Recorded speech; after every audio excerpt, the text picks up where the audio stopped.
ఒక మాట చెప్తాను, as much as my mother is a mother to me, my wife is also mother to me.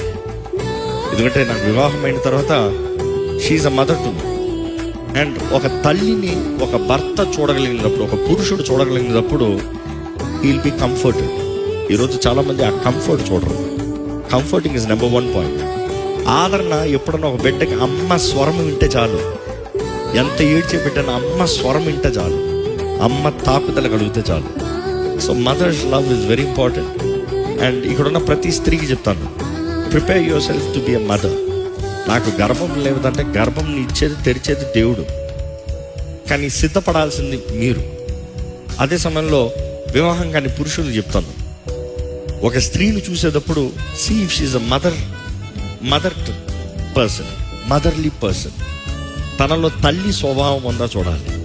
Fashion ఉందా, trend ఉందా, money ఉందా, status ఉందా, క్యాస్ట్ ఉందా, ఇవి కాదు. తన తల్లి కొంటానికి తగ్గుతుందా, తన తల్లి కొంటానికి తగలకపోతే నీ భార్య కొంటానికి తగదు. Simple. So prepare for what is best. ఇక్కడ ఇప్పటికే భార్య భర్తలు ఉంటే ఇప్పుడు నేను కొత్తగా చూస్తాను అనొద్దు. దేవుడు వాకి తెలియజేస్తుంది, పురుషుడు భార్యని ప్రేమతో, క్రీస్తు ప్రేమతో మలుచుకోవాలంట. Love, you have to mould her with love.